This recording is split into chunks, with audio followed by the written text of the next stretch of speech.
Exposição da Epístola aos Gálatas, capítulo 5, do verso 22 ao verso 26. Depois de apresentar as obras da carne, Paulo demonstra o fruto do Espírito, que possui 9 virtudes.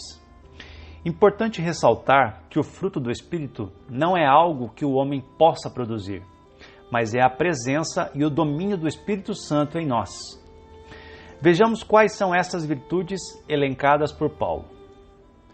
O apóstolo Paulo inicia o verso 22 fazendo um contraponto com o que disse antes a respeito das obras da carne, mostrando quais são as obras que o Espírito produz em nós, chamado de fruto do Espírito. A ideia aqui é de uma fruta com vários gomos, e cada gomo desta fruta é uma virtude do Espírito Santo em nós. Vejamos cada uma delas. A primeira virtude do fruto do Espírito é a caridade ou o amor. A palavra grega que aparece aqui é ágape e muitas vezes é traduzida como amor. Entretanto, a ideia desta palavra não é um sentimento ou emoção. Ágape significa um amor que age. Por exemplo, em Romanos capítulo 5, verso 8, o apóstolo Paulo, inspirado pelo Espírito Santo, diz: "Mas Deus prova o seu amor para conosco em que Cristo morreu por nós, sendo nós ainda pecadores." A palavra traduzida como amor aqui é ágape, ou seja, é um amor que tem uma atitude. E a atitude de Deus para conosco foi a de enviar seu Filho para morrer por nós.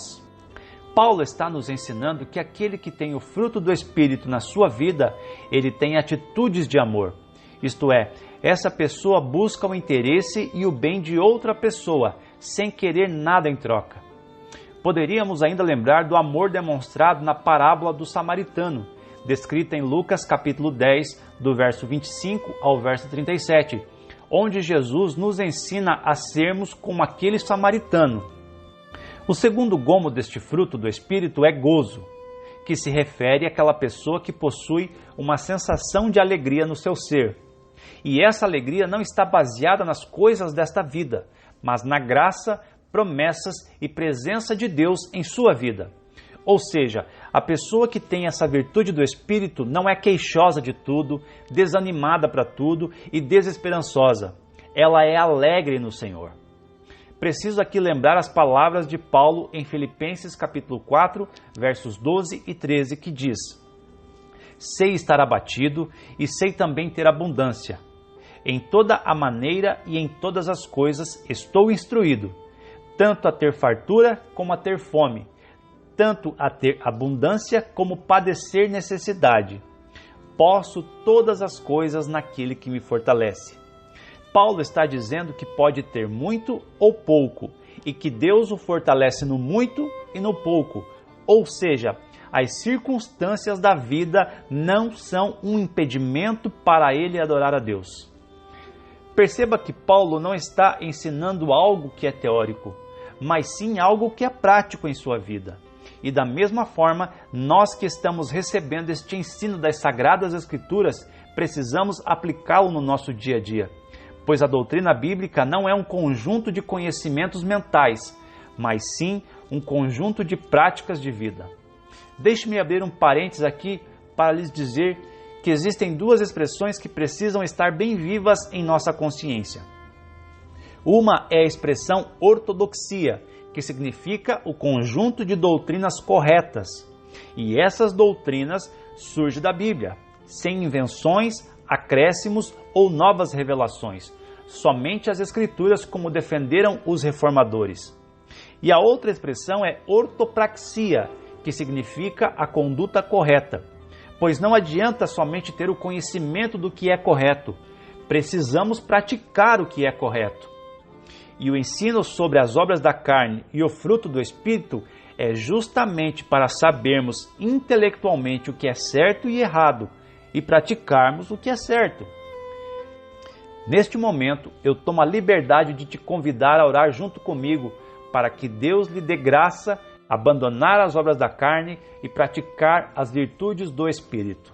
Ore comigo. Senhor, meu Deus e Pai, em nome de Jesus Cristo, eu te peço graça, força e poder para abandonar as obras da carne que ainda atentam contra a minha vida, e que eu possa viver a plenitude do fruto do Espírito. Te peço isso não por ser merecedor, mas por meio de Jesus Cristo. Amém. O terceiro elemento do fruto do Espírito é paz, que pode ser entendido aqui como um sentimento de tranquilidade interna por saber que Deus está cuidando de mim. A quarta virtude é longanimidade, e essa palavra é interessante, pois ela traz a ideia de ânimo espichado ao máximo, como um elástico que você estica, estica, estica, mas ele não se rompe. Ou seja, é uma pessoa paciente, que não se ira facilmente, isto é, não tem ataques de raiva a toda hora. Certamente frases do tipo, eu sou crente, mas não levo o desaforo para casa, não cabe aqui. Outra coisa que essa virtude nos remete é de uma pessoa que não se desespera por qualquer motivo, pois ela tem esperança em Deus. Por quinto, temos a benignidade, que poderia ser traduzida como delicadeza, pois se trata de uma pessoa que é gentil, que não quer magoar ninguém, nem produzir dor no outro. O sexto gomo deste fruto é a bondade, e o grego dá a ideia de uma bondade ativa, isto é, de alguém que produz boas obras, tanto no âmbito de ajudar alguém, como no âmbito de corrigir. A Bíblia de Estudo Pentecostal, tratando sobre o fruto do Espírito, exemplifica a bondade no ânimo de ajudar alguém com a passagem onde Jesus foi bondoso com a mulher pega em adultério e levada até ele pelos fariseus, descrita em Lucas capítulo 7, do verso 37 a 50. E no âmbito corretivo, traz como exemplo a passagem onde Jesus expulsa os cambistas do templo, descrita em Mateus capítulo 21, versos 12 e 13. Seguindo, temos que a sétima virtude é a fé, que poderia ser traduzida como lealdade ou fidelidade. A ideia é de uma pessoa que é digna de confiança, ou seja, não é alguém que vai passar os outros para trás, como falamos no jargão popular.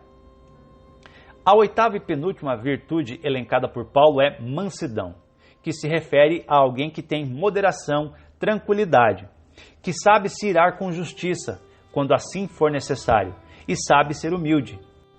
A palavra grega usada aqui é a mesma que se usava para falar de um animal que foi domesticado e está sob controle.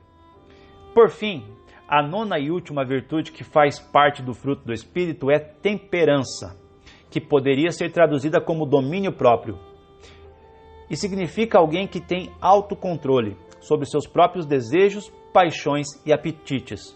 A palavra grega era utilizada para falar dos atletas que conseguiam exercer domínio sobre seus corpos.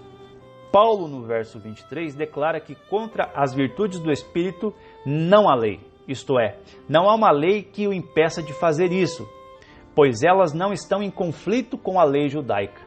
Talvez a questão que se levantaria agora é, mas como eu vou exercer as virtudes do fruto do Espírito? Eu não tenho forças para isso. E eu lhe digo, meu irmão, que nem você, nem eu e nem qualquer pessoa no mundo temos forças para cumprir isso. Porém, no verso 24, Paulo nos dá a chave de como conseguir viver uma vida de virtudes do fruto do Espírito. Veja o que Paulo diz. E os que são de Cristo, ou seja, os crentes verdadeiros, estes crucificaram a carne com suas paixões e concupiscências, isto é, deixaram lá na cruz toda sua velha vida escrava do pecado e agora passaram a viver uma nova vida em Cristo. Precisamos abrir um parênteses para dizer que não estamos falando de uma perfeição moral, pois ainda existe em nosso interior uma luta entre a velha natureza e a nova natureza. Contudo, essa nova vida no Espírito é regada por essas virtudes que gradativamente vão sendo implantadas em nosso ser pela ação do Espírito Santo. No verso 25, é isso que Paulo vai reafirmar para os Gálatas, dizendo que se vivemos no Espírito, isto é, se realmente nascemos de novo por meio da regeneração do Espírito Santo em nós, então devemos andar no Espírito, que é praticar as virtudes do fruto do Espírito. Aqui está o teste da salvação. Pois se você é um crente que vive nas obras da carne, então você na realidade não vive nem anda no Espírito, não nasceu de novo ou se afastou da vida em Cristo. Muitas vezes as pessoas acreditam que por demonstrarem certos dons espirituais que nós vemos lá em 1 Coríntios capítulo 12, elas se julgam espirituais. No entanto, o verdadeiro teste da salvação, o teste para ver se você realmente tem uma nova vida, são os frutos ou o fruto do Espírito na sua vida e as virtudes que ele promove. O verso 23 é o fechamento do pensamento de Paulo. Lembre-se do verso 15, onde parece que havia uma animosidade entre os irmãos que estavam se destruindo. Por isso, se realmente eles andarem no Espírito, então qualquer sentimento de vanglória, que é uma ostentação de seus méritos, brigas e invejas, vai cair por terra. É como se Paulo estivesse dizendo: gente, vocês são filhos de Deus, guiados pelo Espírito, então parem de brigar, parem de querer popularidade e honras, parem de se invejar. Vejamos duas aplicações do que Paulo ensinou-nos. Primeiro, por quem eu sou dominado? Pela carne ou pelo Espírito? O meu amigo, cônjuge, familiar, vizinho, colega de trabalho, vê o que em mim?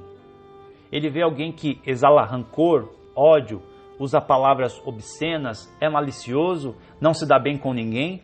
Ou ele vê alguém humilde, amoroso, prestativo, bondoso, manso? Segundo, o fruto do Espírito brota em você naturalmente ou você faz uma força tremenda para ter essas qualidades morais? A resposta desta pergunta irá dizer concretamente quem domina você.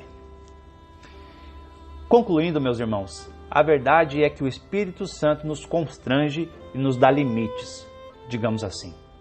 E o primeiro passo para a derrota espiritual é perder a sensibilidade do Espírito em nós.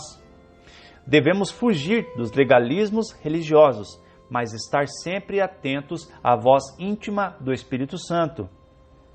Dentro de nós existe um leão domado, mas não domesticado, o qual está sempre à espreita querendo nos tragar. Por isso, não podemos dar brecha a ele.